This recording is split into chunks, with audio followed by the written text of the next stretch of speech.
Bonsoir à tous. Tous autant à l'Obanzam. Proverbe chapitre 10, verset 22. Je lis au nom de Jésus-Christ. C'est la bénédiction de l'Éternel qui enrichit et il ne la fait suivre d'aucun chagrin. Amen. Tous en a sous-point tous olobela sur la bénédiction. On peut s'asseoir.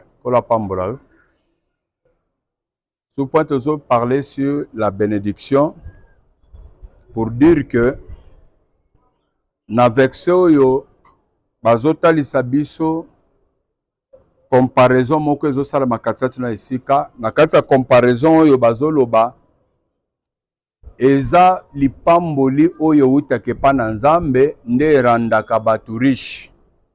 Et on avait dit ceci, biso tokoki kokimela pona kolanda richesse te, plutôt biso foto kimela pona kolanda la bénédiction. Parce que c'est la bénédiction qui engendre la richesse. Et par là, on avait vu que les ba famille, les batebele, batikela bango richesse, mais comme ils n'étaient pas bénis,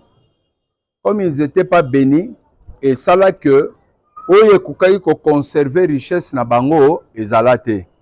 Et tomoni Nzambe nde mutalibosa bandi principe wana azo sala jardin d'Eden atie biloko nyonso bénédiction nyonso ekoka kosengela ezala na kati azozwa Adam na Eve ayo ko placer bango na kati ya jardin d'Eden. Et Nzambe azo bénir bango. Bénédiction azo bénir bango po bakende kotambola libanda te to musala libanda te, mais bénédiction Nzambe azo bénir bango po te nyonso Nzambe asali oyo atieli bango etikala conserver et vivre longtemps possible. Amen. Et c'est par là que comparaison yezobenda biso makanisi toujours on a ko comprendre maintenant le kola toko ko kimela na sima ya richesse te plutôt que pas Nzambe, c'est-à-dire il faut maintenant découvrir les principes oyo ko permettre biso po te bénédiction na Nzambe ezwa vie ezwa esika nango na kati na bomoi na biso. Amen. Zotanga verset moko rapidement et introduire biso. Genèse chapitre 26e. Genèse chapitre 26, tobandi la première verset tozokita. Il y eut une famine dans le pays. Outre la première famine qui eut lieu du temps d'Abraham.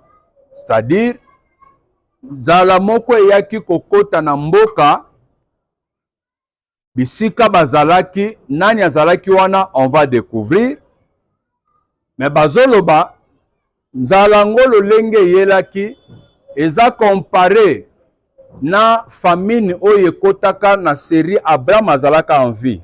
Alléluia.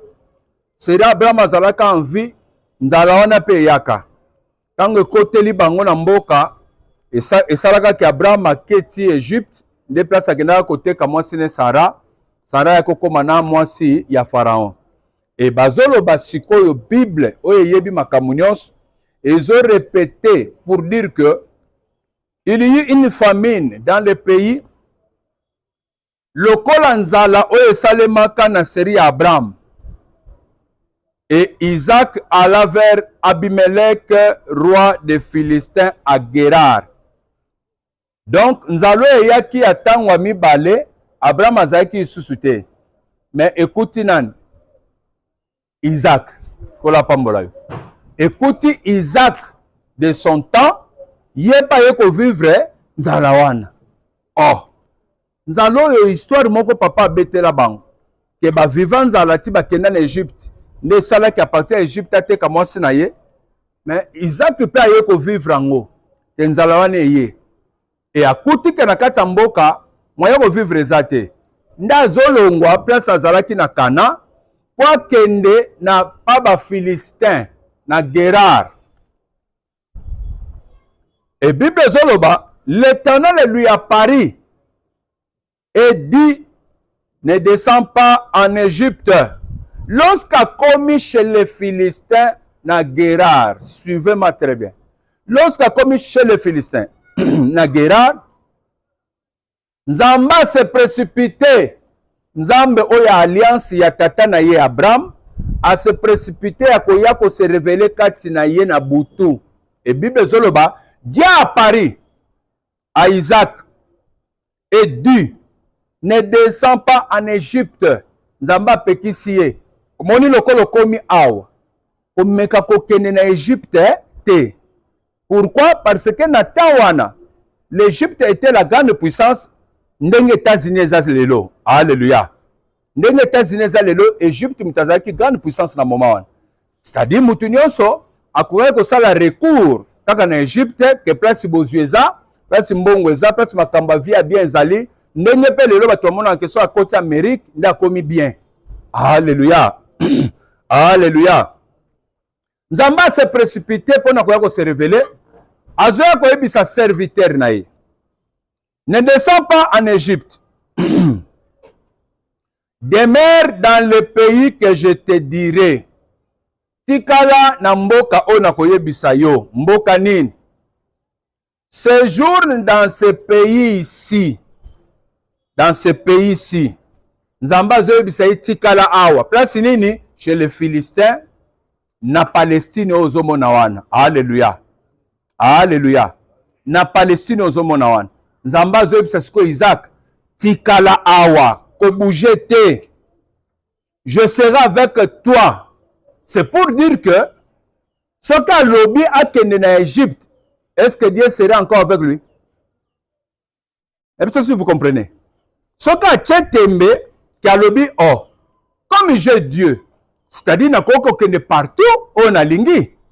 Alors ce qu'a Tchemutu makasa kei bongo, a ko risqué vie na ye que se retrouver ndenge papa na ye Abraham, hein, il se retrouve kana nani na Sarah. Pour Nzamba memaki pa Abraham na Kana, a komisi a lobi omoni awa, zala awa pour na kopeso mabelo. Abraham tango nzale ye nda kimir su na Egypte. Oh Nzambe suko aye epa ya mwana komona ba erreur bazo sala, ko uta papa, mwana pa ko sala ngo, nde Nzamba ye ko tia garde fou pour na koyebisa ye. Kokende chez les Égyptiens te, tikala awa chez les Philistins. Reste ici, séjourne ici, passez ma séjour na yo awa. Je serai avec toi. Zala awa, je serai avec toi. Et je te bénirai. Soko za awa na kozala na yo. Lokola na kozala na yo, pe na kopambola yo. Nazana posa na ebisa mutu moko. Omoni Nzambe. Soko za na Nzambe, po za na kati ya volonté ya Nzambe, na orientation ya pesi yo, ba matabakita Nzamba kopambola yo. Alléluia. Esheka batu lelo ezanini. Mutu nyonso, batu bazoke na Dubai, yo po ngoke Dubai. Est-ce que destiné na yo eza po na Dubai? Oko koma na Dubai ba yibi mbongo nyonso. Kaka bato ba nga batambuso bala kiso biloko wana nde basali oje ba yibi mbongo nyonso. Ça qui na ye disparaître. Batu balingi komisala makamu ndenge balingi. Oh batu bayebi te ke Nzambe azalaka na adresse ya destinée ya vie ya mutu nyonso.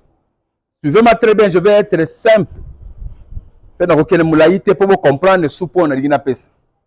Nzambe azalaka na adresse ya bénédiction po na batu. Nzambe azalaka na adresse. Alléluia. Nzambe azalaka na adresse ya bénédiction po na vie ya batu. Amen. Viens vite mon fils.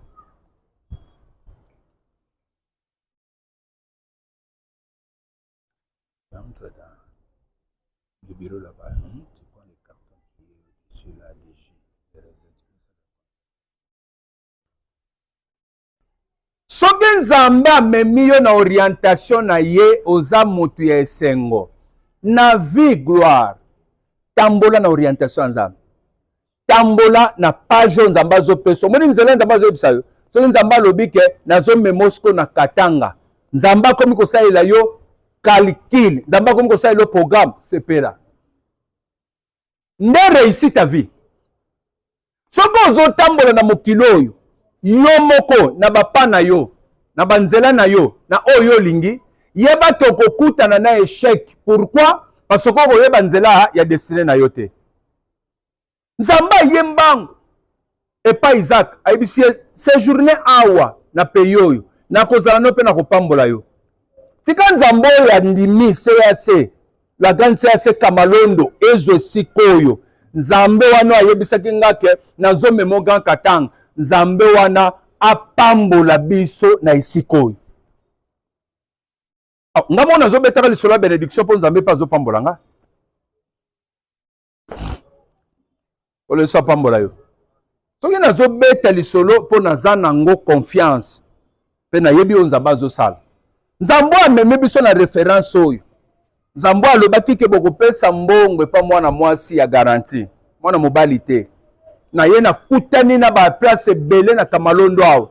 Soki na tuni kaka responsable nani? O papa Lopango. Na bwakisi yango mbala moko. Bukolo esika nani? O papa Lopango. Na mutema na bwakisi yango mbala moko. Jusqu'à ce que nzamba yo kokutanisa biso epa nani? Ya mama Lopango. Et oyo nzamba lobaki loko ezaki orientation na ye lelo tozala la grande CAC Kamalondo Kana bisika tozolia le fruit du pays. Nzamba zoyebisa Isaac ko bouger te zala awa na kozala na yo et je te bénirai. C'est que soki Isaac ayoki te ake place mususu nzamba ozala na ye te. Ebele baza ko échouer po yo ok Kinshasa. Ozo kene Kinshasa na mtatino Kinshasa. Hein? Les tous sont très bien. Dans le lobby Paul, yo ozo déplacer le lobby na lembi na nga katanga na Kembujimai. Ozo kene Mbujimai nani ayebiso ke vino za na Mbujimai. Olingo bunga na kati ya boussole pourquoi? Na bébé ça verset mon pona ya place on a beau comprendre nzambe comment il fonctionne. Regardez dans vos Bibles.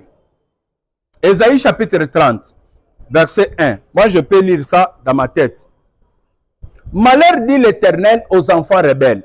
C'est-à-dire, les enfants sont les enfants de qui? De Dieu.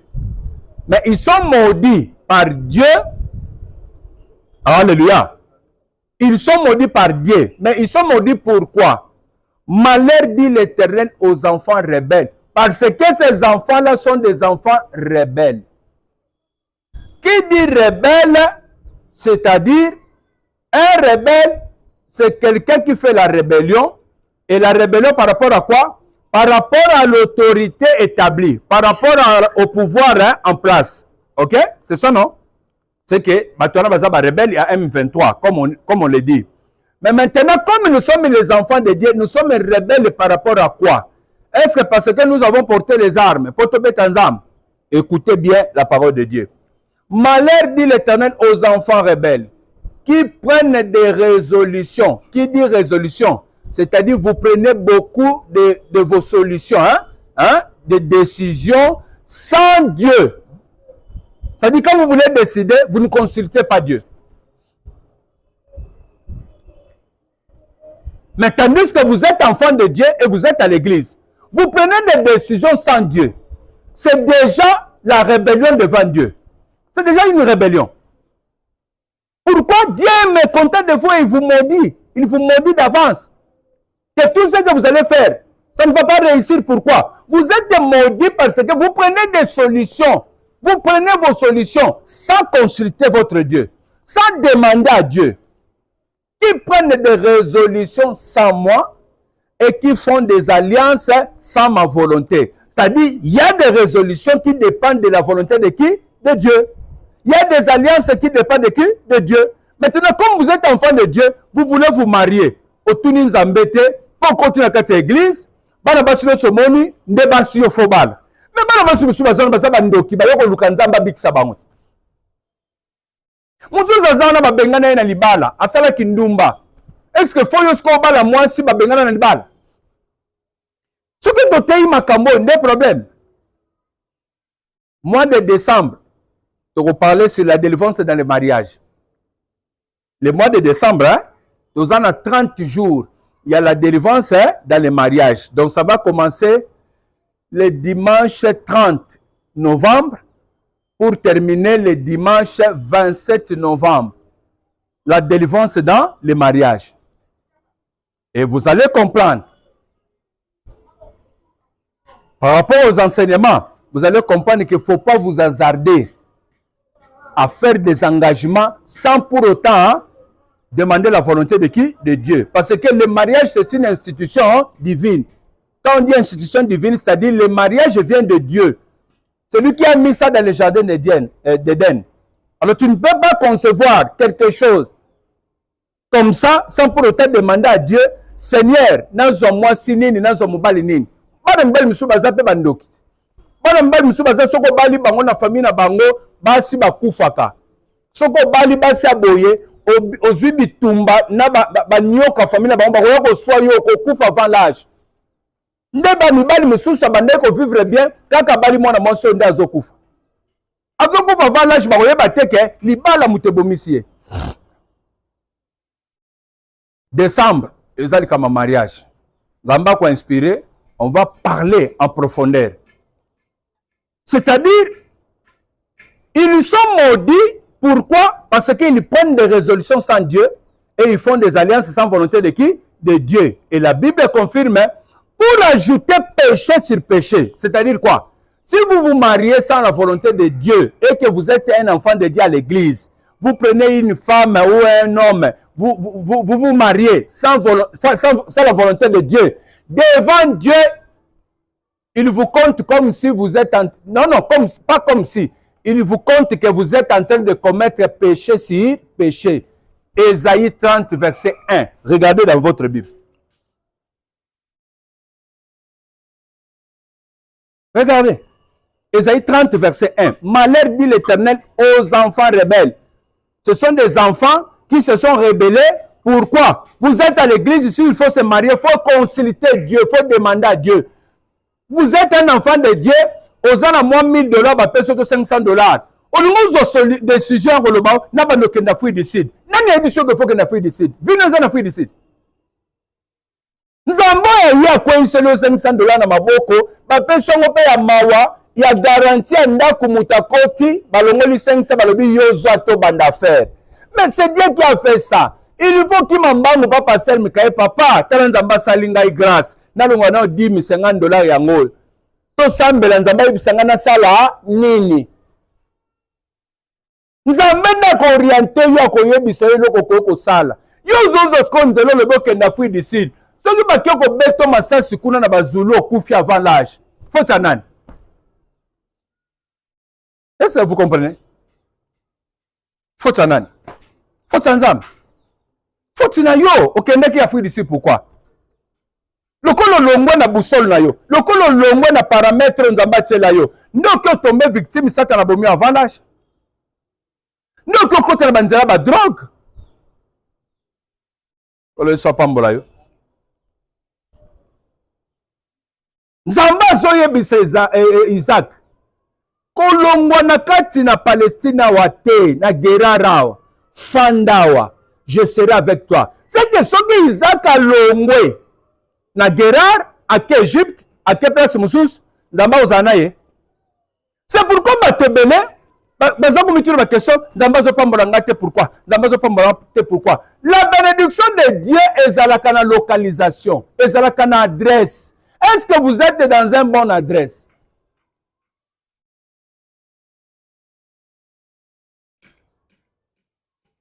Les petites choses à comprendre. Est-ce que vous êtes dans une bonne adresse? Pour Nzamba localiser papa mbola yo. Bénédiction Nzamba eza na localisation. Bénédiction Nzamba eza na adresse mobimba. Soko tombe à côté, okobeta milinga na milinga, mupepe na mupepe, okotika komona nzela vite.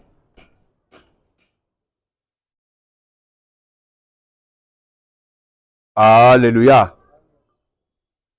Lelo longwa, osepeli lobo komo fanda côté kuna. Lobo sepeli oke Kinshasa, lobo sepeli oke Mbandaka. Déplacé. Âge na yo nde mutu ezopusana. Âge no nde mutu esa nini ezopusana. Mokomona ko tourner en rond, osala eloko moko te. Pour retrouver nzela na yo, il faut toujours nzamba ya l'action nzela. Soki nzamba ya l'action nzela ta condition na destinité 0. Nzamba Yesu ko mbangu. Et pas Isaac, pour Isaac a comme na kati ya Palestine. Nzamba zo bimela ye, abandi liboso ko gangela ye, que alongwa na parametre ya destiné te. Nalobi nini? Alongwa na parametre ya destiné te. Hein? C'est pourquoi tabitumbe telemelio ndenge nini. Ata batu baluki basiliso na façon nini. Réussite na yo eza garde ta destinée, garde ta position, garde ta poste. Nzamba yebi chose ala wapi. Batu nyonso bakoko kima yo bakei. Mais soki yonde oza leader pona bango. Ba mataba kita na famille wana. Il faut kaka Joseph azala po bango basa nini basepela. C'est-à-dire taba sundoli yo na batu nyonso mais soko oza na localisation nzambe. Soko oza place destinée na yo ezali yo nzamba bongisa ki. Batu ba mataba kita bakoya kofuka mela yo. Ba mataba kita bako cha munoko ndenge ba cha munoko wana. Ba yo fuka melo. Hein? Bako finga yo nde bazo finga. Bako loba nyonso ba loba. Mais bako kuta ke oyo yo ko bando loba nde bango nyonso bako ya kokota na mulongo po basalango. Bakota na sima Joseph te. Balandaki Joseph asalaki te. Famille mo melandaki te landaki te. Ba histoire na kati ya Bible eza po batu bayeba ke ndenge salamaki ndenge pe ezo continuer ko salema.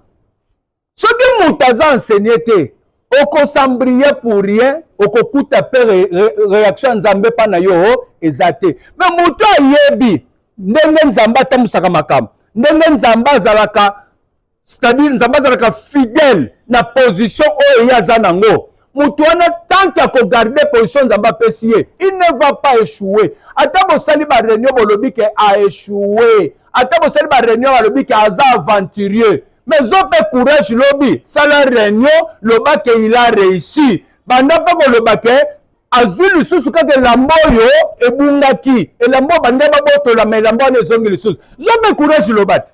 Si vous avez mon ensemble, on a mon santo. Je peux courage encourager. Comme ça, on peut se repentir même. Yango batu musu ba osala progrès. Pourquoi? Parce que ba mi koti si na poto. Ezana masu musu sur le col so koti nango. Po bima, to zwa lobiko, il faut tout belati pa muto yo sali masu moan. Amen. Po bimango. Que nzambe pa pambola yo surtout que mutu wana pa za supérieur likolo na yo oyo yo bundisi il faut ya ko tubele pa na ye obimisa secret nyonso bwana ko sala na maloba nyonso bolobaki contre ye monisiko punition siko okoko ya ko senga pardon biso bachola bisote mais lelo tozana kama la grande CNC Kamalondo Kana bisika tozoli ya fruit du pays siko bato nyonso bacholaki bato nyonso bakomplotaki bakoza ape na courage ya koya kosenga pardon pe batubeli complot na bango po nzambe pa pambola bango bakoza na courage wana loko bana na niveau connaissance wana te be bakotika la kaka na malédiction moko ezotambola na ministère na ye azoluka makambo ezosimba te makoyeba te ke okombataki volonté ya nzambe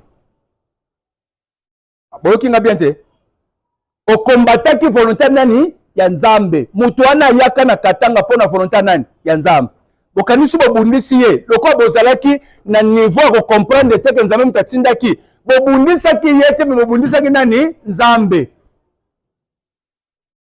Lucas ko nenga reparango zala courage ya ko Lucas ko mutu wana bando tubela ba réunion nyonso molili bwana ko sala bando tubela maloba nyonso bwana ko loba ozala courage o sala connaissance kutuna bozana ngote oza siko na courage ko yeba ke fona ke ko luka mutu na mikitisa asambele la penga po nzambe na ya limbisanga po ministère na nga pesa la bien oza na courage wana c'est pourquoi tabatu musuba ocha makelele bazo finga ba oloba nyonso ba oloba Yesu a tellement devant mokonzi ba otune ba question à répondre te ozo répondre te à répondre te nyonso na ko répondre te nyonso ba répondre te Yesu répondre nyonso te eza na Bible eza verset Yesu répondre nyonso te bisika ba luka ba maltraité ba mari de Magdala po sopi parfum ba Juda ba luki ba maltraité ye muta defanda eza Yesu Maria milobela te botika na sopi parfum na sali boy Maria loba ngote Yesu muta loba asale loka malamu po nanga Donc on a salé loka malamu pona ngai bakobetaka lisolo na ye kaka ndiye baloba pona Marie soki lelo pe nga na pratiquer loka malamu po pesa avantage na communauté nzambe na saleli nde akosala ke nazala toujours liboso balobaka pe pona ngai bato nyonso balanda molongo nzela na ngai. Et c'est comme ça Dieu, c'est comme ça qu'il marche. Nzambe zo ebisa Isaac ko bouger te na bandeko koloba likambo ya localisation ko bouger te tikala awa je serai avec toi et je te bénirai. C'est-à-dire que Isaac a fait côté Moussous a échoué par Ozana Nzambete. C'est que pour réussir il faut avoir Dieu. C'est par là que la Bible dit c'est la bénédiction de l'Éternel qui enrichit. C'est-à-dire c'est comparatif. Quand on dit c'est la bénédiction, c'est que bénédiction Moussou Ezali. Ce qu'on prend la différenciation Nzambe, elle ne la fait suivre d'aucun chagrin. C'est-à-dire si c'est Dieu qui bénit, elandisamakana pas cité na mitungisité ezate ke nzaba ndo pambola yo lobi bana bando koma bagizengi lobi bandi ko kufela ka mwasi lobi bandi ko kufela ka ba travailleur te obando la na ba cimetière OK na ko bima na batu basi ba kufa nzamba landisaka na pas bongo te moyo na butu ezate butu na nyonso foke na ko sala ba ambiance titongo olala kaka soki moyo ezali te soki bénédiction za nzambe elandisamaka na pasi te. C'est pourquoi le col la bénédiction nzambe nde pesaka bozwi biso tokokimele pa richesse te ke tozosunde l'église tokena bafere na biso nde mokili eloko esalaka esunde l'église osoko osali te okolia te mais nani moto apambolaka mosala. Maintenant vous allez comprendre nani moto apambolaka mosala nyonso olingo okende wana soki oza na nzambe te zéro milinga na milinga foinfo na foinfo rien. Okotelema wana na mesa muninga moko apembe na tali mesa na yo afongoleli yango misu afuli yango milinga encercle yango bato bando ya wana baleki pena boy yo nde biloko kitoko na tali mesa kuna bango baomona kitoko wana baomona osiko na mesa ya ndoki wana baye basombi place wana bakaleson nini azoteka nga na oteka te kasi kendet teka totala yo mokileze ya force contre force yo ozokende vide osundoli nzambe. C'est pourquoi batou oyo bazalaka ke bamipesi trop kaka na bafaire na misala na bango bato wana shiti na bango ezalaka facile. Pourquoi satana moto ekartaka bango bongo po lobi abotola bango facilement.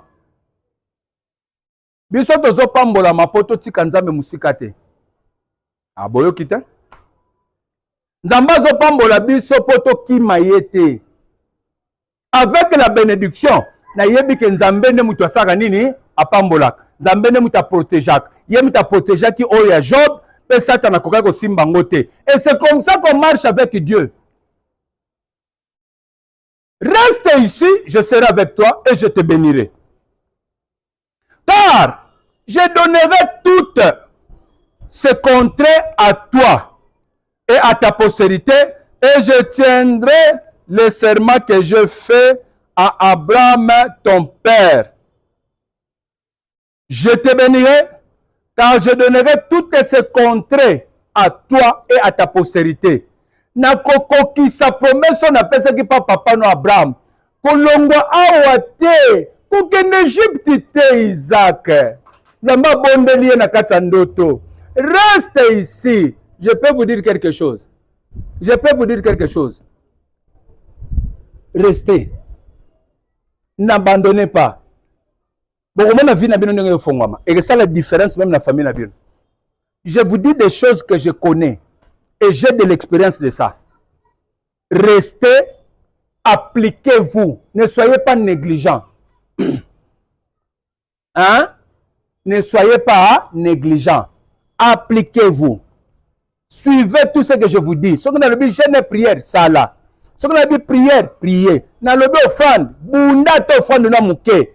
Yakaka pesa na simba yo na sambela. Nzambo apesi ngai manda. Nzambo alongolinga Kinshasa po memangawa po na commerce te me po na koyaka koteya ke boy. Aza na provision achakati na nga po pambola bato. Po bongisa bato. Et soko kutani na localisation bongo po na bénédiction vina yo, vie bongi pe pambolami. Obo kutana ba pasteur nyo sa monde entier. Mais tant que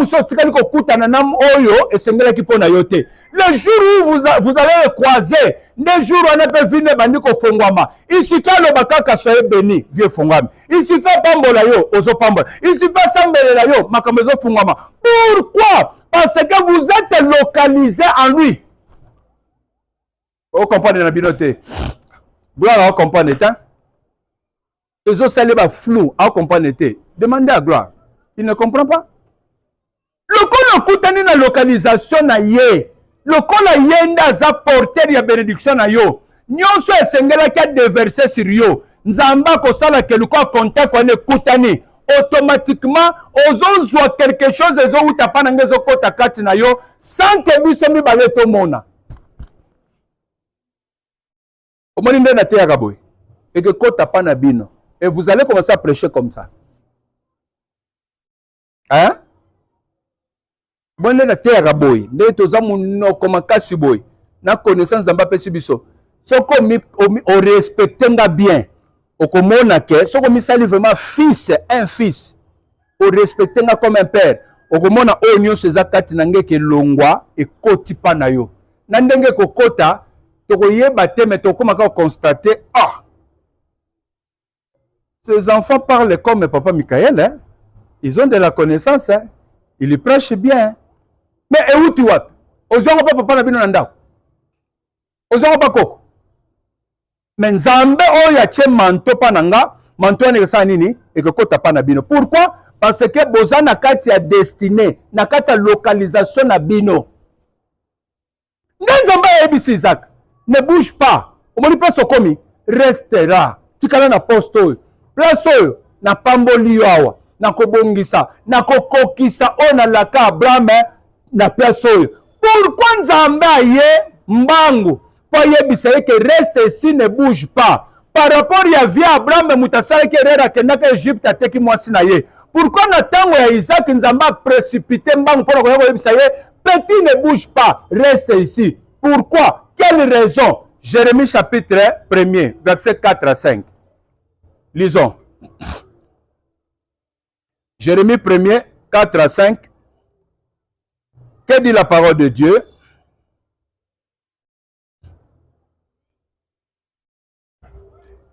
La parole de l'Éternel me fit adresser en ces mots.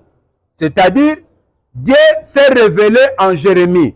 C'est la prophétie que Dieu donne en Jérémie. Alléluia. La parole de Dieu, c'est... La parole de l'Éternel me fit adresser en ces mots. Avant que je t'eusse formé dans le ventre de ta mère, je te connaissais. Avant que na formé yo, na libuma mama na yo, na yebaki yo. Alléluia. Nzamba zo yebisa Jérémie bongo. Avant na chao na libuma mama, na yebaki yo. Avant kote na libuma mama, na yebaki yo. C'est pour dire quoi? Nous sommes des esprits avant la naissance. Nous sommes des esprits devant qui? Devant Dieu. Alléluia. Parce qu'il dit à Jérémie, avant, na formé yo, na kata libuma mama na yo, na yebaki yo. C'est qu'avant que Jérémie aïe ko se retrouver na kata libuma mama, Nzamba salaki nini? Ayebaki ye. Alléluia. Pe Nzamba yebaki loko ni aninga sala, ta ponela ki libuma mama wana po ebota ye. Ndenge Nzamba obotami pa mama na bino, avo botam. Vous êtes dans l'hérédité, vous êtes un esprit qui était en présence de Dieu et Dieu a fait que Ozala nakata libumu songolo. Pourquoi? Parce que lorsque l'accouplement se fait entre papa et maman, qu'est-ce qui fait que moutaza la moutou? Hein? Oye salaka ke moutaza la moutou, c'est l'esprit. Oyo Nzamba ni makakotinda ekota nakata libuma mama wana.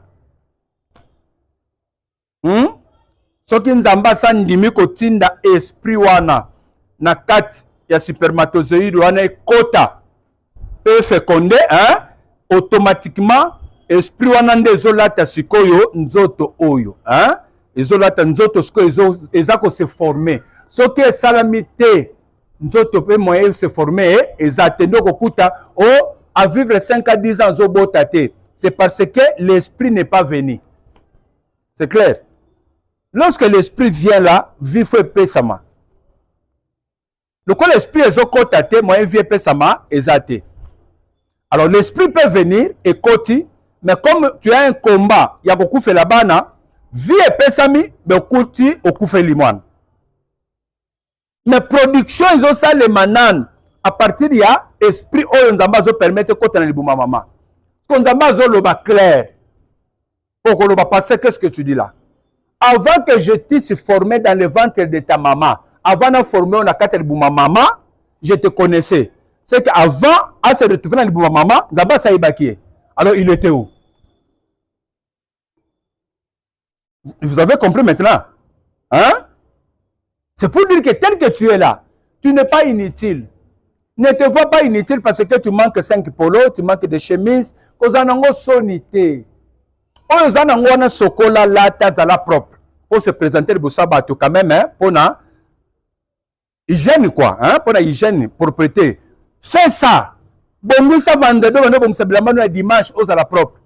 Pour que sonité pour son lata qui bilambawana, non, pour que l'on sonité. Pour yo kozala. Oza loko pamba te oza inutilité. Si Dieu permet que yo yaka kamate ya bénédiction boy. Si oza mutu munene o nzambe azolinga bénédiction kota kati na yo, oza connaissance à makambo. Avant kota na libuma mama, je te connaissais. Ah. Ase que yo moko yebi ke oponela kinga libuma mama oyo. Alléluia. Dieu continue. Je te connaissais.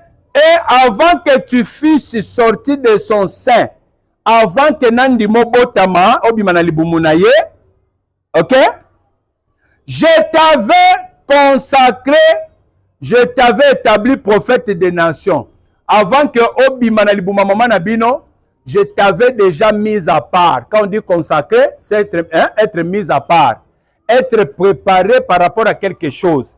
Être destiné par rapport à quelque chose. Et quelle est la chose? Je t'avais déjà établi prophète des nations. C'est-à-dire, Jérémie, lorsqu'il est né, il était né pour être un pasteur. Oui ou non? Maintenant, on se pose des questions. Toi aussi, tu es né pour être qui?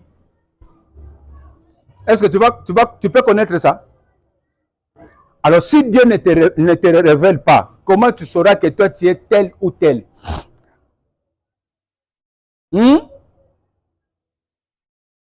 D'habitude, on a très bien. Et ça n'a pas tout basé dans Moussala Nzam. Bah, y a bête Moussala Nzam bangote. Pe, bah, ben l'ami na Moussala Nzam bango te. Zwa Bible bois qu'elle est boité ya. Ayebi maté à roté à te. Azaba na particularité te. Pe ayebi te ce qui particularité na yé à maté et zalaka nini. Bébé spirituel penza. Bébé spirituel. Ayebi ta particularité na été. Mais bah se retrouver wap na Moussala Nzam. Bah mi bengi pe banani, bah mi pe si dignité ya ki pasteur. Yo za pasteur. Yo za mwana Nzam. Yo za commerçant. Omi chesko commerçant pona nini. Soki yo ezake faut tanga classe.